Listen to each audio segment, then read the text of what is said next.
제24장 비니키우스는 원치도 않는 도움의 손길이 외부에서 나타나 지금 누리고 있는 행복을 빼앗아 가지는 않을까 사뭇 걱정되었다. 킬로가 경찰청장이나 비니키우스의 집 하인들에게 그가 실종되었다고 떠벌릴지도 모른다. 만일 그렇다면 로마시의 순찰대가 이 집으로 들이닥치리라. 경찰이 와준다면 리기아를 체포해서 자기 집에 감금시킬 수도 있다는 생각이 비니키우스의 머리를 잠시 스치고 지나갔다. 하지만 그런 짓을 하면 안 되고 또 그렇게 되어서도 안 된다고 마음을 다잡았다. 비니키우스는 비록 이기적이고 아나무인인데다가 다소 방탕한 면도 있고 또 필요하다면 잔인해질 수도 있는 사내이기는 했지만 테겔리누스나 네로와는 달랐다. 오랜 군대 생활을 통해 그의 마음속에는 일종의 정의감과 신념 그리고 양심이 남아있었기에 그런 행동이 비겁하고 치졸하게 여겨졌던 것이다. 게다가 건강한 몸이라면 화가 단단히 났을 때 앞뒤 가리지 않고 그런 행동을 저지를지도 모르지만 지금은 마음속에 감동의 물결이 흐르고 있는 데다 몸이 성치 않았으므로 단지 리기아와 자기 사이에 아무도 끼어들지 않기만을 바랄 뿐이었다. 비니키우스가 한 가지 더 감탄한 것은 리기아의 부탁으로 자기가 이곳에 머물게 된 이후 크리스푸스 노인도 리기아도 더 이상 그에게 아무것도 요구하지 않는다는 사실이었다. 두 사람은 마치 어떤 초자연적인 힘이 자신들을 지켜주기라도 확신하는 듯 초연한 태도를 유지했다. 오스트리아눔에서 사도의 설교를 들은 이래 비니키우스에게는 가능한 일과 불가능한 일 사이의 구분이 점점 모호해져 가고 있었다. 그리하여 그 자신도 어떤 절대적인 힘이나 특별한 신의 가호가 있을지도 모른다고 막연하게 남아 느끼고 있었다.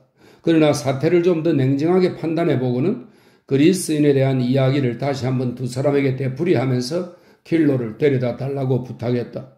크리스푸스는 흔쾌히 성나가고 우르수스를 보내기로 했다. 비니키우스는 오스트리아눔으로 떠나기 전까지 여러 차례 킬로를 부르기 위해 그의 집에 시종을 보낸 적이 있었다. 비록 킬로를 데려오지는 못했지만 그의 거처만큼은 정확하게 알고 있었기에 우르수스에게 자세히 일러주었다. 비니키우스는 밀라판에다 간단하게 편지를 쓰고는 크리스푸스를 돌아보며 이렇게 말했다. 이 밀라판을 보내는 것은 그 사내가 의심이 많고 교활한 데가 있기 때문입니다. 지금껏 몇 번씩 사람을 보내도 집에 없다고 둘러대곤 했거든요. 그 사내는 내게 전할 좋은 소식이 없으면 내가 화낼까봐 겁을 내며 언제나 그런 거짓말을 한답니다. 제가 가면 그자가 원하건 원치 않건 데려올 수 있습니다. 우르수스가 대답하고는 외투를 걸치고 급히 밖으로 나갔다. 정확한 주소를 안다 해도 로마에서 사람 찾는 일은 그리 쉽지 않았다. 그러나 우르수스에게는 숲속을 돌아다니던 사냥꾼으로서의 본능이 있었고 또 로마의 지리를 샅샅이 알고 있었으므로 이런 경우에는 대단히 편리했다. 그래서 금세 킬로의 집을 찾아갈 수 있었다. 우르수스는 킬로의 얼굴을 알아보지 못했다. 겨우 한 번 만났을 뿐이고 그것도 한밤중이었기 때문이다. 게다가 글라우쿠스를 살해하라고 종용할 때의 그 오만하고 자신만만한 늙은이와 지금 벌벌 떨면서 자기에게 굽실거리고 있는 이 그리스인과는 조금도 닮은 데가 없었기 때문에 동일 인물이라고는 생각할 수가 없었던 것이다. 킬로는 우르수스가 자신을 전혀 알아보지 못하는 것을 눈치채고는 안도의 숨을 내쉬었다. 그는 비니키우스가 직접 쓴 밀라판의 필체를 보자 더욱 마음이 놓였다. 적어도 비니키우스 같은 사람이 자기를 함정에 빠뜨리지는 않을 것이라는 생각이 들었기 때문이다. 그리스도교 신자들이 비니키우스를 죽이지 않은 것은 그런 지체 높은 인물에게 감히 손을 댈 용기가 없었기 때문일 것이라고 나름대로 추측했다. 일단 유사시에는 비니키우스가 당연히 나를 도와주겠지. 설마 나를 죽이려고 부르는 것은 아닐 거야? 킬로는 다소 기운을 회복했다. 여보시오, 내 친구 비니키우스란 분이 내게 가마를 보내지 않았나요? 나는 파리 브루터스 도저히 먼 길을 걸어갈 수가 없는데. 가마는 보내지 않으셨습니다. 같이 걸어가도록 합시다. 우르수스가 대답했다. 내가 싫다면 어떻게 하겠소? 그러지 마십시오. 꼭 가셔야만 합니다. 그럼 가겠소. 하지만 한 가지 분명히 해둘 것은 내 자유의 의사로 간다는 것이요. 어느 누구도 나를 강제로 끌고 갈 수는 없소. 나는 자유인이고 도시의 경찰청장이 내 친구요. 게다가 나는 현자이므로 폭력에 대처할 수 있는 방법도 잘 알고 있소이다. 인간을 나무나 짐승으로 둔갑시키는 방법도 알고 있어. 좋소이다. 가겠소. 가고 말고. 다만 이 근방 노예들이 알아보면 곤란하니까 더 큼직한 외투를 입고 모자를 푹 눌러 써야겠어. 그렇지 않으면 노예들이 자꾸만 길을 가로막고 내 손에 입을 맞추려고 하거든. 이렇게 말한 뒤 그는 평소와는 다른 외투를 입고 머리에는 갈리아식의 챙이 넓은 모자를 눌렀었다. 그렇게 차린 것은 더 밝은 곳으로 나가도 우르수스가 자기 얼굴을 알아보지 못하게 하기 위해서였다. 나를 어디로 데려갈 예정이요? 도중에 킬로가 우르수스에게 물었다. 티베리스강 건너편입니다. 나는 로마에 온 지 얼마 되지 않아 그곳엔 한 번도 가본 적이 없소이다. 틀림없이 거기에도 덕을 사랑하는 사람들이 살고 있을 테지. 우르수스는 원래 순진한 사내였지만 이 그리스인이 비니키우스와 함께 오스트리아 눔에 갔었다는 얘기를 들었고 또한 크로톤과 함께 리기아가 살고 있는 집에까지 온 적이 있다는 얘기도 들었으므로 잠시 걸음을 멈추고 이렇게 말했다. 거짓말하지 말아요, 영감님. 당신은 비니키우스님과 함께 오스트리아 눔에도 갔었고 오늘 아침 우리 집 대문 앞에까지 오시지 않았습니까? 아, 그랬던가? 킬로가 대답했다. 그러니까 당신네들 집이 티베리스 강 건너편에 있는 모양이군. 나는 로마에 온 지 얼마 안 되어서 내 집이 있는 곳 말고 다른 구역의 이름은 잘 모른다고. 그래, 당신네들 집 문 앞까지는 갔었지. 그리고 비니키우스에게 제발 안으로 들어가지 말라고 경고했었어. 오스트리아 눔에도 갔었지만 무엇 때문이었는지 아시오? 얼마 전부터 비니키우스를 그리스도교 신자로 개종시키려고 마음먹고 있었기에 사도들 중에서도 어떤 가는 분의 설교를 들려줄 작정이어서 제발 그분의 영혼과 당신의 영혼에 축복이 있기를. 아무튼 당신은 그리스도교 신자니까 진리 앞에 거짓이 무릎 꿇기를 바라고 있을 게 아니오? 지당한 말씀입니다. 우르수스가 공손히 대답했다. 필로는 기분이 완전히 풀렸다. 비니키우스는 유력한 분이며 황제의 친구요. 때로 그분은 악마의 속삭임에 귀 기울인 적도 있었어. 하지만 그분의 머리카락 한 올이라도 건드리는 날엔 황제가 모든 그리스도교 신자들에게 복수하실 거요. 그러나 우리는 황제보다도 더 높으신 분의 보호를 받고 있습니다. 물론 그렇겠죠. 그렇고 말고요. 그런데 당신들은 대체 비니키우스를 어쩔 셈이요? 킬로는 다시금 불안감을 느끼며 물었다. 저도 잘 모릅니다. 다만 그리스도께서는 자비를 베풀라고 하셨습니다. 옳은 말이요. 그 말씀을 늘 명심하시오. 그렇지 않으면 뜨거운 냄비 속에 들어있는 순대처럼 지옥불에 푹 삶아질 테니까요. 그 말에 우르수스는 깊은 한숨을 쉬었다. 킬로는 이 사내가 일단 화가 나면 무섭지만 평상시에는 마음대로 주무를 수 있다고 판단했다.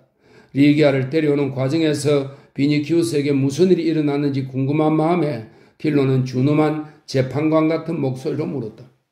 당신네들은 크로톤을 어떻게 했소? 사실대로 말해보시오. 우르수스는 또다시 한숨을 내쉬었다. 그건 비니키우스님이 말씀해 주실 겁니다.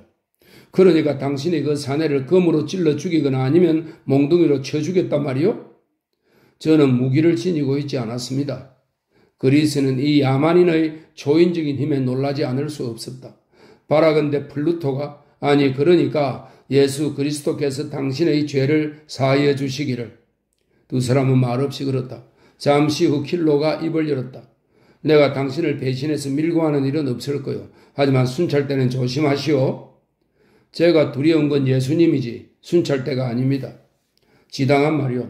이 세상에 살인보다 더 큰 죄는 없으니까 나도 당신을 위해 기도하겠소. 그러나 내 기도가 얼마나 효과가 있을지는 모르겠소. 당신이 평생 동안 그 어느 누구에게도 손가락 하나 대지 않는다고 맹세한다면 모를까? 지금까지 저는 처음부터 누군가를 죽이려고 일부러 마음먹고 죽인 적은 없었습니다. 필로는 만일의 경우를 생각하여 어떻게든 신변의 안전을 확보하고 싶었기에 살인이 얼마나 끔찍한 죄악인지를 끊임없이 주입시켰다. 그리고 앞으로는 절대로 살인을 하지 않겠다고 맹세하라고 집요하게 권고했다. 또한 비니키우스에 관해서도 꼬치꼬치 캐물었으나 이 완고한 리기인은 내키지 않는 듯 궁금한 내용들은 비니키우스에게 직접 물어보라고 했다. 이런저런 이야기를 주고받으며 두 사람은 드디어 그리스인의 집에서 티베리스강 건너에 이르는 먼 길을 걸어 목적지에 도착했다. 킬로의 심장은 다시 두근거렸다. 겁에 질린 킬로는 문득 우르수스가 자기를 예사롭지 않게 쳐다보는 것 같아 불안해졌다. 이놈이 나를 죽일 생각이 없다 해도 마음을 놓을 수는 없어. 우르수스도 그와 같은 종족인 리기 사람들도 모두 중풍에 걸려 힘을 못 쓰게 되면 좋으련만. 오 주피터여, 당신에게 그런 능력이 있다면 제발 제 소원을 들어주소서. 그러면서 그는 갈리아식 외투를 더 깊이 뒤집어 쓰고는 행여 감기라도 걸릴까봐 두려워서 그런다고 변명을 늘어놓았다. 두 사람은 현관과 첫 번째 앞마당을 지나 문제의 그 오두막 앞 정원으로 통하는 복도에 들었었다. 킬로는 갑자기 걸음을 멈추고 말했다. 잠깐 숨 좀 돌리고 갑시다. 이렇게 힘이 없었어야 어디 비니키우스를 만나 이야기도 나누고 충고도 해줄 수 있겠소? 이렇게 말하며 킬로는 자기에게 닥칠 위험은 없는지 두리번거리며 살피기 시작했다. 이제부터 오스트리아 누움에서 본 저 기묘한 사람들과 만나게 되리라고 생각하니 다리가 저절로 떨려왔다. 마침 그때 오두막 안에서 노래소리가 들려왔다. 저건 무슨 소리요? 당신은 그리스도교 신자라면서 우리들이 늘 식사 후에 구세주를 찬송하는 노래를 부른다는 것을 모르시나요? 우르수스가 대답했다. 미리암과 그 아들이 돌아온 모양입니다. 사도님도 같이 오셨는지 몰라요. 매일 이곳 주인과 그리스푸스님을 찾아오시니까요. 나를 곧장 비니키우스에게 안내해 주시오. 비니키우스님도 다른 분들과 함께 저 방에 계십니다. 저 방이 이 집에서 유일하게 큰 방이거든요. 다른 방들은 어둡고 비좁아서 잘 때만 사용합니다. 자, 안에 들어가서 쉬면서 얘기하도록 합시다. 두 사람은 안으로 들어갔다. 방 안은 어두운 편이었다. 날씨가 어린 겨울 저녁이라 등잔불도 어두움을 쫓아내지 못했다. 비니키우스는 어둠 속에서도 모자를 쓰고 들어온 사람이 킬로라는 것을 즉시 알아보았다. 킬로는 방 한구석에 있는 침대와 그 위에 누워있는 비니키우스를 보자 다른 사람들을 쳐다보지도 않고 곧장 그에게 다가갔다. 그저 비니키우스 곁에 있는 것이 가장 안전하다고 판단했기 때문이었다. 나으리, 왜 제 말을 듣지 않으셨습니까? 킬로는 두 손을 모아지며 외쳤다. 조용히 하고 내 말이나 들으시오. 비니키우스는 킬로의 눈을 지그시 응시하며 천천히 또렷하게 힘주어 말하기 시작했다. 마치 그의 말 한마디 한마디를 준엄한 명령으로 받아들여 마음속에 단단히 새겨두라고 킬로에게 다짐하는 듯 했다. 그렇더니 내게 덤벼들어 나를 죽이고 돈을 뺏으려고 했소. 알겠소? 그래서 내가 어쩔 수 없이 그놈을 죽인 거요. 여기 계신 분들이 그놈과 격투하다 입은 나의 상처를 치료해 주었소. 킬로는 비니키우스가 미리 그리스도교 신자들과 담합하고 이런 말을 했다는 것과 자기가 믿어주기를 원하고 있다는 것을 금방 눈치챘다. 비니키우스의 표정에서 그런 바람을 읽을 수 있었던 것이다. 그래서 그는 의심하거나 놀라는 기색을 보이지 않고 눈을 치켜뜨면서 외쳤다. 나으리, 그놈은 형편없는 악당이었군요. 그래서 제가 그놈을 믿지 말라고 말씀드렸던 겁니다. 그놈에게는 아무리 훈계를 해도 벽에 던진 콩알처럼 툭툭 튕겨져 나올 뿐 아무 소용이 없었습니다. 온 지옥을 다 뒤져도 그놈의 죄에 합당한 형벌은 찾지 못할 겁니다.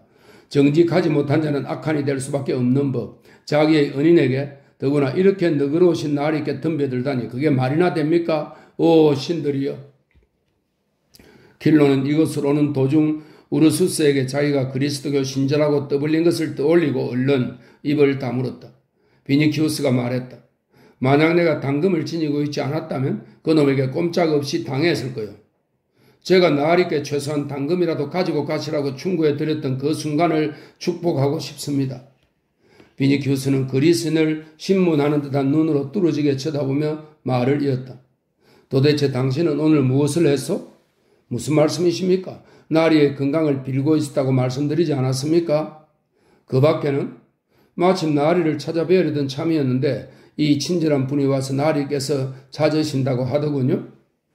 여기 밀랍판이 있어. 이걸 가지고 우리 집으로 가서 내 해방노예 가운데 아무에게나 전해주시오.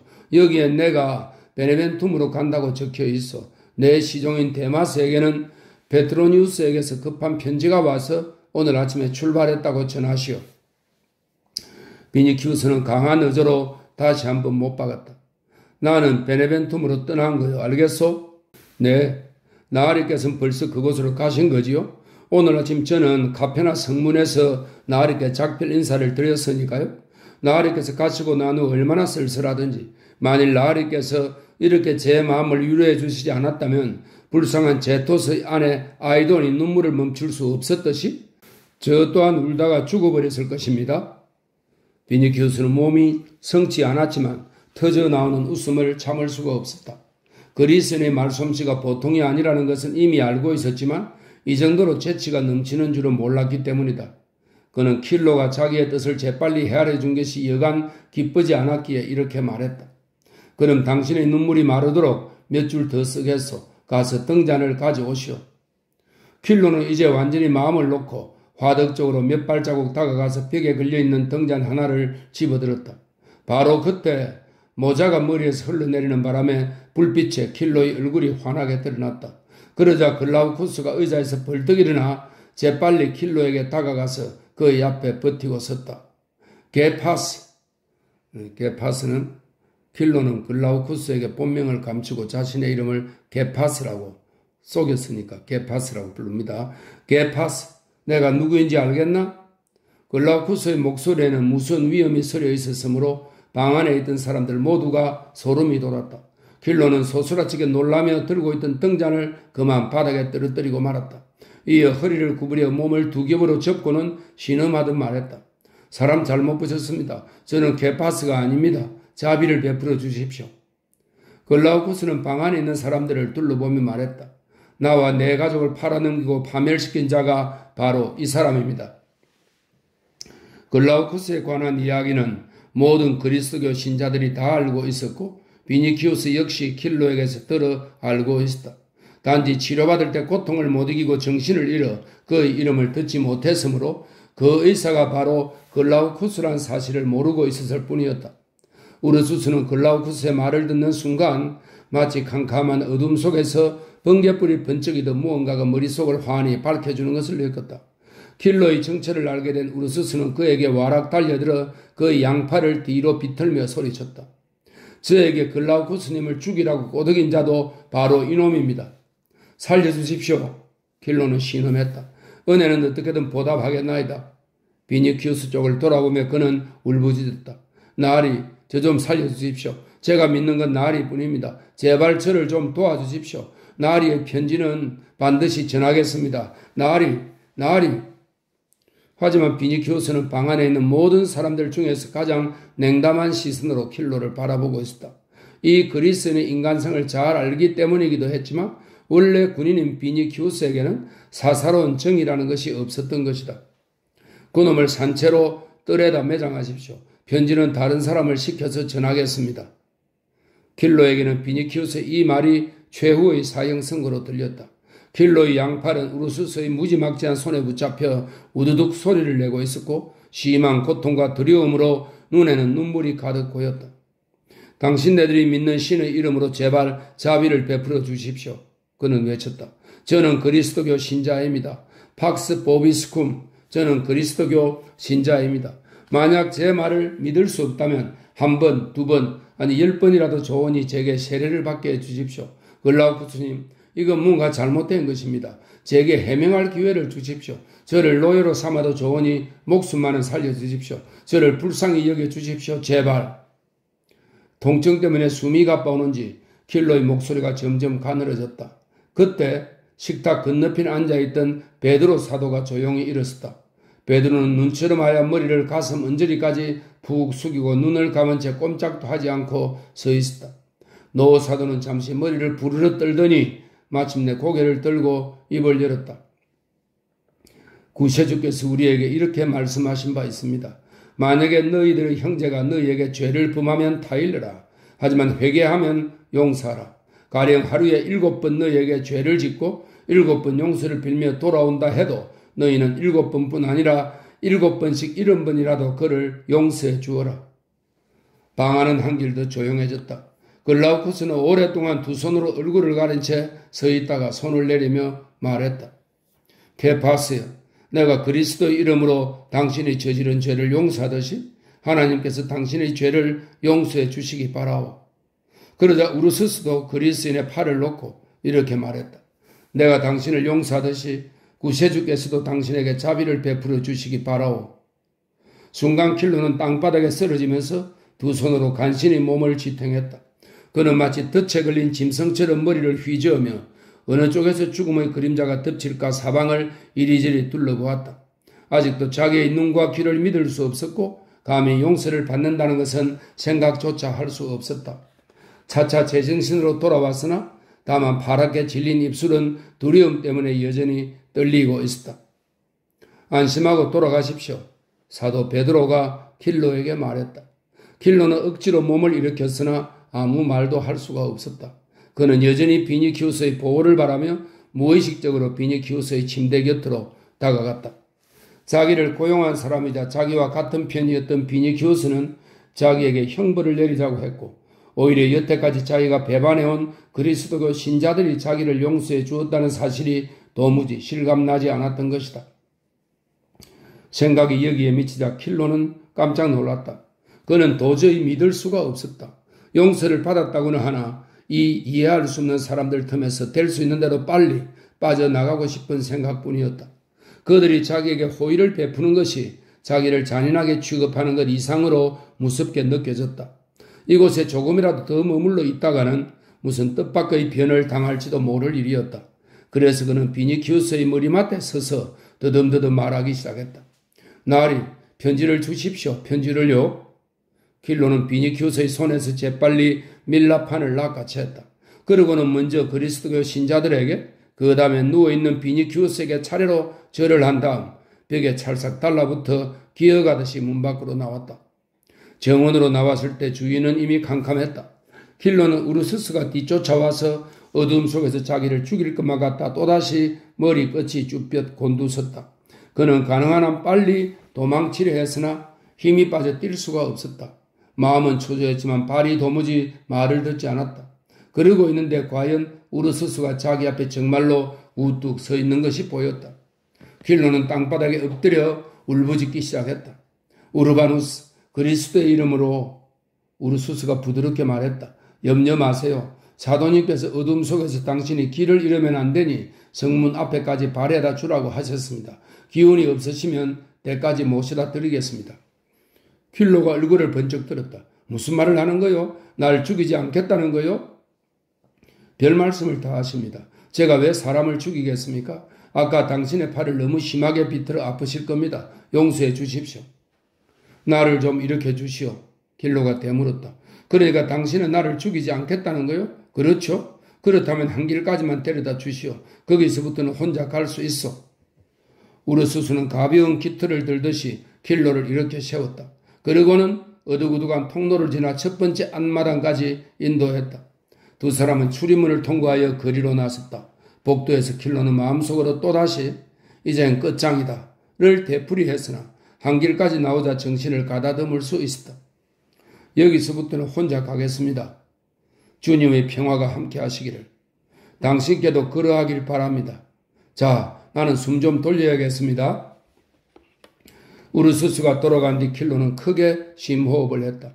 자기가 정말 살아있는지를 확인하려는 듯 허리와 엉덩이 주변을 이리저리 만져보고 나서 그는 급히 걷기 시작했다. 얼마쯤 걸었을까? 킬로는 그 자리에 멈춰 서서 중얼거렸다. 도대체 그들은 왜 나를 죽이지 않았을까? 이미 에우리키우스와 그리스도교의 가르침에 대해서 얘기를 나눈 적이 있고 우르스스와도 강 기슭에서 대화를 나눈 바 있으며 오스트리아눔에서 설교를 들었음에도 불구하고 킬로는 이 의문에 대한 해답을 찾을 수가 없었다. 제25장 비니키우스 역시 이 사건을 어떻게 받아들여야 할지 도무지 납득이 가지 않았다. 마음속으로는 킬로와 마찬가지로 놀라움을 금치 못했다. 이 사람들이 자기에게 친절을 베풀고 자기의 습격에 대해 복수는 그냥 오히려 자상하게 간호까지 해준 것은 한편으로는 그들의 신앙 때문이기도 하고 리기아의 덕택도 있었겠지만 필경 자기가 지쳐높은 귀족이라는 점도 영향을 미쳤을 것이라고 생각했다. 그러나 킬로에 대한 그들의 태도는 지금까지 그가 살아온 방식으로 보면 인간으로서 남을 용서할 수 있는 한계를 초월한 것이었다. 왜 그들은 그리스인을 죽이지 않았을까? 하는 의문이 그의 마음을 뒤엎었다. 그들은 처벌 따위는 걱정할 필요 없이 얼마든지 킬로를 죽일 수 있었던 것이다. 우르스스로 하여금 시체를 마당에 묻게 할 수도 있었고 밤중에 티베리스 강에 던져버릴 수도 있었을 것이다. 황제가 한밤중에 거리에서 조신들의 무리와 함께 포악한 짓거리를 자행하던 시절이었기에 아침마다 강에서 시신이 떠올라도 어디서 흘러온 것인지 조사하는 사람도 없었다. 더욱이 비니키우스의 판단으로는 그리스도교 신자들은 킬로를 죽여도 무방했고 또 반드시 그래야만 하는 충분한 이유도 있었다. 하긴 그 청년 귀족이 속한 사회에도 동정심이 전혀 통하지 않는 것은 아니었다. 아테네 사람들은 연민의 여신을 위해 제단을 마련하고 아테네 시에서 금투사들의 시합이 벌어지는 것을 오랫동안 거부하기도 했다. 로마에서도 싸움에 패한 적군에게 자비를 베풀어 준 일이 있었다. 예를 들면 브리타니아의 왕 칼리크라투스 같은 사람은 글라우디우스 황제 시대에 포로가 되었으면서도 황제로부터 후한 대접을 받았고 로마 시내에서는 자유를 누릴 수 있었다. 하지만 개인이 당한 해악에 대해 복수하는 것은 모든 로마 사람들과 마찬가지로 비니키우스 또한 지극히 정당한 일이라고 생각했다. 복수를 포기하는 것은 비니키우스의 기준으로는 오히려 비겁한 일이었다. 물론 오스트리아눔에 갔을 때 원수까지도 사랑해야 한다는 말을 들었다. 그러나 비니키우스는 그 말이 실생활에서는 아무 소용이 없는 공론에 지나지 않는다고 생각하고 있었다.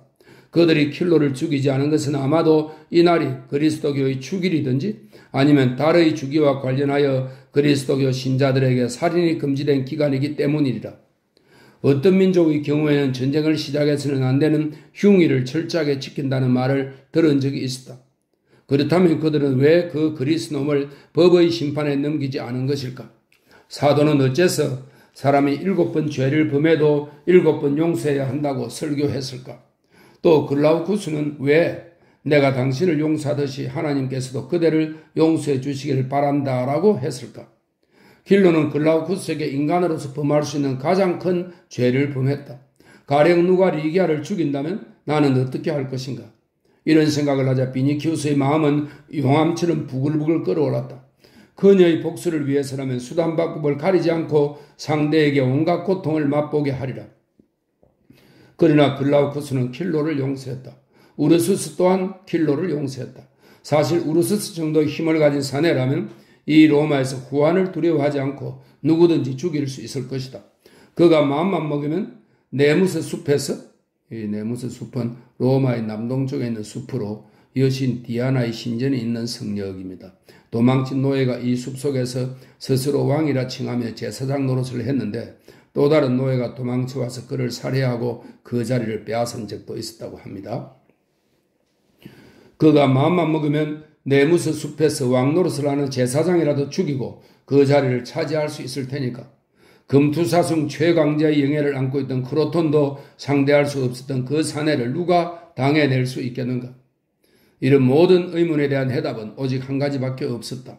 그들이 킬로를 죽이지 않은 것은 지금까지 이 세상에 존재한 적이 없었던 크나큰 선의에 의한 것이며 자기가 입은 피해나 사사로운 행복과 불행 등의 감정을 모두 잊은 채 오직 남을 위해 살아가라고 명하는 그들 종교의 교리가 부러짓는 한없는 인간의 때문임이 분명하다. 그렇다면 그렇게 함으로써 그들이 받게 될 보상은 무엇일까? 비니키우스는 이미 오스트리아눔에서 들은 바 있었지만 도무지 납득이 되지 않았다. 뿐만 아니라 타인을 위해서 모든 부귀와 쾌락을 단념하지 않으면 안 되는 그 신자들의 삶은 사뭇 비참할 것이라고 생각했다. 그래서 그는 그리스도교에 대하여 경외감과 더불어 동정심과 약간의 경멸감마저 느꼈다. 그의 기준으로 볼 때 그리스도교 신자들은 머지않아 늑대에게 잡아먹힐 양의 물이나 다름없었다. 전형적인 로마인의 기질을 타고난 비니키우스로서는 가만히 앉아 잡아먹히기만을 기다리는 그 사람들이 어리석게만 보였다. 그러나 한 가지만은 그를 감동시켰다. 그것은 킬로가 떠난 후 그들의 얼굴이 충만한 기쁨으로 빛나고 있었다는 사실이다. 사도 베드로는 글라우쿠스 곁으로 가서 그의 머리 위에 손을 얹고 이렇게 말했다. 그리스도께서 그대의 영혼 안에서 승리하신 거요. 그러자 글라우쿠스는 뜻밖의 큰 행운을 만난 것처럼 신뢰와 환희에 넘친 얼굴로 하늘을 우러러 보았다. 복수를 해치운 뒤에 맛보는 희열밖에 몰랐던 비니키우스는 열에 들던 두 눈을 부릅뜨고 마치 미친 사람이라도 보듯이 의아한 눈길로 글라우쿠스를 응시했다. 하지만 노예처럼 보이는 그 사내의 두 손에 리기아가 입맞추는 것을 보자 비니큐스는 세상의 질서가 거꾸로 돌아가는 것 같아서 화가 치밀어 올랐다. 그때 마침 우르수스가 돌아와서 킬로를 한 길까지 바래다 주면서 아까 자기가 그의 팔을 비틀 때 아프게 했다면 용서해달라고 청했다는 이야기를 했다. 그러자 사도는 우르수스에게도 머리에 손을 얹고 강복했다. 오늘은 위대한 승리의 날이라고 크리스푸스가 말했다. 승리라는 말을 듣는 순간 비니키우스는 사고의 실마리를 완전히 잃어버리고 혼돈에 빠졌다. 잠시 후 리기아가 가져다 둔 차가운 음료수를 마시고 정신을 가다듬은 비니키우스는 그녀의 손을 꼭 쥐면서 이렇게 물었다. 리기아, 당신도 나를 용서해 준단 말입니까? 우리는 그리스도교 신자들입니다. 마음속에 원한을 품는 것은 허용되지 않습니다. 리기아, 당신의 신이 누구든지 간에 오직 당신이 믿는 신이라는 이유만으로 나는 그 신에게 황소 100마리를 바치겠습니다. 비니키우스가 말했다. 리기아가 대답했다. 당신이 하나님을 사랑하신다면 마음으로 받들어 주세요. 오직 당신이 믿는 신이라는 이유로 비니키우스는 아까보다 희미한 목소리로 되풀이했다. 그는 피로가 몰려와서 눈을 감았다. 리기아는 밖으로 나갔다가 곧 되돌아왔다. 그녀는 비니키우스가 잠들었는지 아닌지를 확인하려고 몸을 굽혔다. 비니키우스는 리기아가 곁에 있다는 것을 느끼면서 가만히 눈을 떴다. 그 눈에는 미소가 담겨 있었다. 하지만 리기아는 그를 재우려는 듯 한 손을 그의 눈 위에 살며시 얹었다. 비니키우스는 더없이 행복했으나 자신의 용태가 훨씬 나빠지고 있음을 느꼈다. 사실 그의 용태는 처음보다 악화되어 있었다. 한밤중이 되자 비니키우스는 고열에 시달리게 되었다. 그는 잠을 이루지 못하고 계속해서 리기아의 거동만 눈으로 쫓고 있었다. 때로는 비몽사몽간에 주위에서 일어나는 모든 일들을 생생하게 보고 들었는데 그 속에는 고열로 인한 환영과 현실이 뒤섞여 있었다. 어떤 오래되고 한적한 묘지에 탑 모양의 신전이 서 있고 리기아가 그곳에 여제사가 되어 있는 모습이 보이기도 했다. 그는 리기아로부터 잠시도 시선을 거두지 못했다. 그녀는 손에 류트를 들고 온몸에 달빛을 받으며 탑 꼭대기에 서 있었다. 그 모습은 마치 그가 동방에서 가끔 본 밤마다 달을 보면서 창가를 부르는 여제사와 비슷했다. 비니키우스는 안간힘을 쓰며 탑 꼭대기에 있는 리기아를 향해 나선형의 꼬불꼬불한 계단을 오르고 있었다. 그런데 킬로가 뒤쫓아 오는 것이 아닌가? 그는 두려움으로 인해 이를 딱딱 마주치면서 멈추세요 나리. 그녀는 제사이니 나중에 그분의 벌을 받게 될 것입니다. 하고 되풀이하였다. 비니키우스는 그분이 누구를 말하는지 알 수 없었으나 자기가 하고자 하는 일이 신성을 모독하는 행위라는 걸 깨닫고 공포에 사로잡혔다. 탑 꼭대기를 둘러싼 난간에 다다랐을 때 은빛 수염을 너릇거린 사도가 어느 틈에 리기아 곁에 나타나 엄숙히 입을 열었다. 이 여자에게 손대지 말라. 이 여자는 나의 것이다. 그러더니 그는 리기아와 함께 달빛으로 물든 길을 따라 마치 천국으로 향하듯 위로 올라가기 시작했다. 비니키우스는 양손을 내밀며 자기도 같이 데려가 달라고 애원하였다. 여기서 비니키우스는 환영에서 깨어나 의식을 회복하고 눈앞에 있는 광경을 바라보았다. 화덕에서 타고 있던 불꽃은 이미 약해졌으나 그리스도 교인들이 다 함께 불가에 앉아 있다는 것은 분간할 수 있었다. 추운 겨울밤 방 안에도 제법 쌀쌀한 냉기가 감돌고 있었다. 비니키우스는 그들의 입에서 입김이 피어나오는 것을 보았다. 사도 베드로는 일행의 가운데 앉아 있었고 그의 무릎 옆에 놓여있는 낮은 발 받침대 위에는 리기아가 조금 떨어진 곳에 글라우쿠스, 크리스푸스, 미리암이 앉아 있었다. 한쪽 구석에는 우르수스가 그 반대편 구석에는 미리암의 아들 나자리우스가 앉아 있었다. 나자리우스는 잘생긴 외모에 검은 머리카락을 어깨까지 치렁치렁 늘어뜨리고 있었다. 리기아는 사도를 바라보며 열심히 귀 기울이고 있었고 다른 사람들의 얼굴도 모두 사도를 향하고 있었다. 사도는 나지막이 무슨 얘기를 하고 있었다. 비니키우스는 사도를 보며 조금 전 열애들도 환영을 보았을 때와 마찬가지로 일종의 미신과도 같은 두려움을 느꼈다. 그 꿈이 정말이었을까? 먼 나라에서 바다를 건너 여기까지 온 저 노인이 정말 내 품에서 리기아를 빼앗아 어느 낯선 곳으로 멀리 데려가는 것이 아닐까 하는 생각이 그의 머리를 스쳤다. 저 노인은 틀림없이 내 얘기를 하고 있을 것이다. 어쩌면 나를 리기아로부터 떼어놓기 위한 방법을 논의하고 있는지도 모른다. 사실 지금 저 노인이 할 수 있는 이야기가 그 밖에 또 무엇이 있겠는가? 자신의 추측을 기정사실로 믿어버린 비니키우스는 베드로의 이야기를 하나도 놓치지 않기 위해 정신을 바짝 차리고 그의 말에 귀를 기울였다. 그런데 그것은 착각이었다. 사도는 그리스도에 대해 얘기하고 있었던 것이다. 비니키우스는 이 사람들은 오직 그리스도의 이름으로만 살고 있구나 하고 생각했다. 노인은 그리스도가 체포되었을 때의 이야기를 하고 있었다. 많은 병사와 제사장들의 종들이 와서 주님을 잡아가려고 했습니다. 누구를 찾느냐고 주님께서 물으시자 그들은 나사렛의 예수라고 대답했습니다. 그러자 주님께서는 그들에게 내가 바로 당신들이 찾는 사람이요 라고 말씀하셨습니다. 이 말을 듣고 그들은 땅에 엎드려 절하고는 감히 주님의 몸에 손을 대지 못했습니다. 두 번째 여쭈어보고 나서야 비로소 주님을 잡아갈 수 있었습니다. 여기서 사도는 말을 중단하고 양손을 불에 쬐은 뒤 다시 계속하였다. 그날 밤은 오늘처럼 추웠지만 내 가슴은 뜨겁게 불타고 있었습니다. 나는 주님을 지키기 위해 칼을 뽑아 대제사장이 보낸 종의 귀를 내려쳤습니다. 만일 주님께서 칼을 거두어라 아버지께서 주신 고난의 잔을 내 어찌 받아 마시지 않을 수 있겠느냐 하고 말씀하시지 않았다면 나는 내 목숨을 바쳐서라도 주님을 지켰을 것입니다. 이었고 그들은 주님을 묶었습니다. 여기까지 말한 뒤 베드로는 이마에 손을 대고 침묵했다. 그때의 참혹한 상황들이 생생하게 되살아나 더 이상 이야기를 계속할 수가 없었던 것이다. 우르수스가 참지 못하고 벌떡 일어나 쇠꼬챙이로 화덕에 불을 쑤셔대자 불꽃이 황금 빗줄기처럼 사방으로 흩어지면서 한결 기세 좋게 타올랐다. 우르수스가 다시 자리에 앉아 소리쳤다. 어떻게 되든 알게 뭡니까? 나 같으면 그때 바로. 우르수스는 더 이상 말을 잇지 못하고 입을 다물었다. 리기아가 입술에 가만히 손가락을 대었기 때문이다. 우르수스는 길게 한숨을 내쉬었다. 그의 가슴 속에서는 거대한 폭풍이 휘몰아치고 있었다. 우르수스는 항상 사도의 발에 입을 맞추고 싶을 만큼 그를 존경하고 있었지만 주님이 잡혀가실 때의 그의 행동은 도무지 받아들일 수가 없었다. 누구든지 내 앞에서 주님께 손을 대는 놈이 있다면 나는 절대로 용서하지 않았으리라.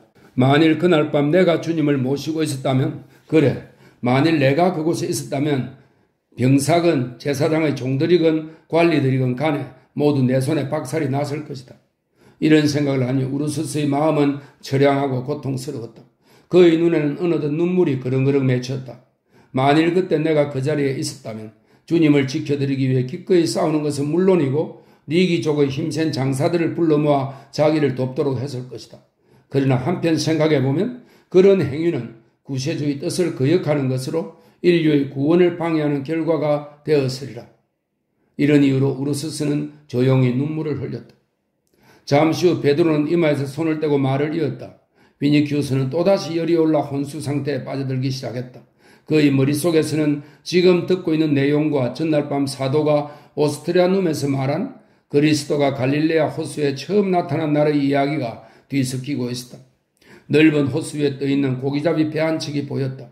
그 안에는 베드로와 리기아가 타고 있었다. 그는 온 힘을 다해 헤엄쳐 두 사람을 쫓아갔으나 부러진 팔이 아파서 도저히 그들을 따라잡을 수가 없었다.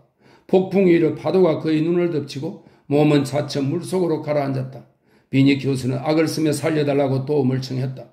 리기아가 사도에게 무릎을 꿇고 간청하자 사도는 배를 비니키우스 쪽으로 돌리며 그에게 노를 내밀었다. 비니키우스는 그 노를 꽉 붙잡았다. 비니키우스는 두 사람의 부축을 받으며 배 위로 간신히 기어 올라가 그대로 바닥에 푹 쓰러졌다. 환영 속에서 잠시 후 눈을 뜨자 수많은 사람들이 배를 향해 헤엄쳐 오는 것이 보였다. 그들의 머리는 이미 흰 거품에 잠겨 있었고 물살의 소용돌이 속에서 살려달라며 휘젓는 손들이 보일 뿐이었다. 베드로는 물에 빠진 사람들을 하나둘씩 배로 끌어올리기 시작했다. 그러자 기적이 일어났다. 사람들의 숫자가 늘어나면 늘어날수록 배가 자꾸만 커지는 것이었다. 이었고 오스트리아눔에 모였던 신자들만큼이나 많은 군중이 배 안에 가득 찼다. 비니키우스는 이렇게 작은 배 안에 어떻게 이처럼 많은 사람들이 타고 있을까 의아하게 여기며 혹시 배가 가라앉지는 않을까 염려했다.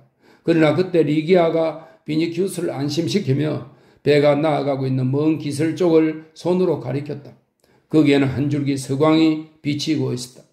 여기서 비니키우스의 환영은 다시 그가 오스트리아눔에서 사도를 통해 들은 이야기, 즉 그리스도가 호숫가에 나타난 이야기와 뒤섞였다. 저 멀리 호숫가의 빗줄기 속에 누군가가 서 있는 것이 보였다. 베드로는 그쪽으로 배를 저어 갔다. 그들이 가까이 다가감에 따라 폭풍이 가라앉고 물기는 잔잔해졌으며 빛은 점점 밝아졌다. 신자들은 기쁨에 넘쳐 아름다운 성가를 부르기 시작했다. 대기는 감미로운 나아드 향기로 가득 찼다. 마치 물속의 장미꽃과 백합이 만발하기라도 한 듯 수면 위로 무지개가 피어올랐다. 마침내 뱃머리가 소리 없이 모래톱에 닿았다. 그러자 리기아가 비니키우스의 손을 잡으며 내리세요. 제가 인도할게요. 라고 말하는 것이었다.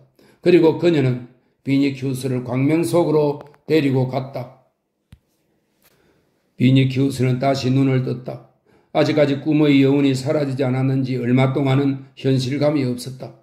아직도 자기가 호숫가에서 군중 틈에 둘러싸여 있는 것만 같았다. 그는 군중 속에서 이유도 모르면서 열심히 페트로니우스를 찾고 있었다. 그런데 아무리 애써도 찾을 수가 없어 안타까워하고 있었다. 순간 비니키우스는 화덕에서 비춰오는 강렬한 불빛을 느끼며 의식을 회복했다. 불가에는 이제 아무도 없었다. 올리브 가지가 선홍빛 잿더미 속에서 미약한 연기를 피워올리고 있었다.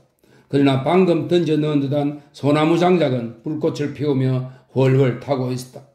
비니키우스는 그 불빛 덕분에 리기아가 자기 침대 가까이에 앉아있는 것을 볼 수 있었다.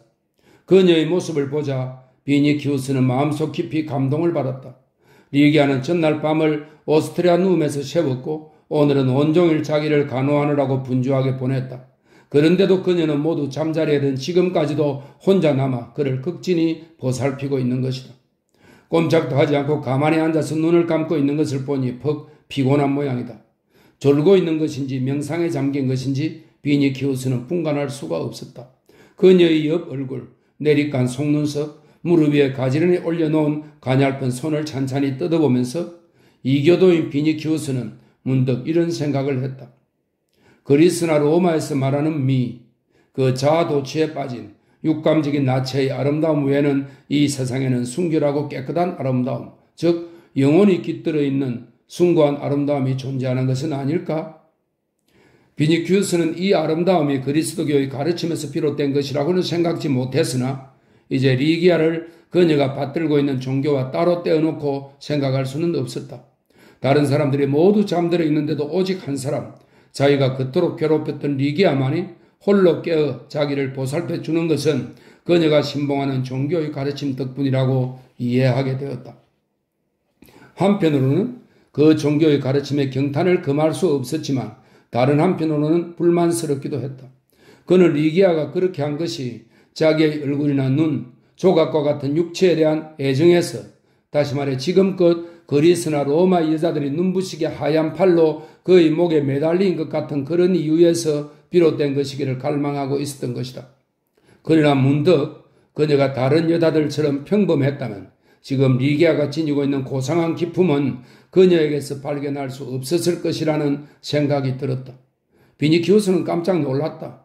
자신에게 어떤 변화가 일어났는지 정확히 알 수는 없으나 지금까지 느껴보지 못한 어떤 새로운 감정, 새로운 기쁨이 그의 마음속에서 움트기 시작했던 것이다. 바로 그 순간 리기아가 눈을 떴다. 그녀는 비니키우스가 자기를 쳐다보고 있는 것을 알고 가까이 다가와 속삭였다. 제가 당신 곁에 있어요. 비니키우스가 대답했다. 나는 당신의 영혼을 꿈속에서 보았습니다.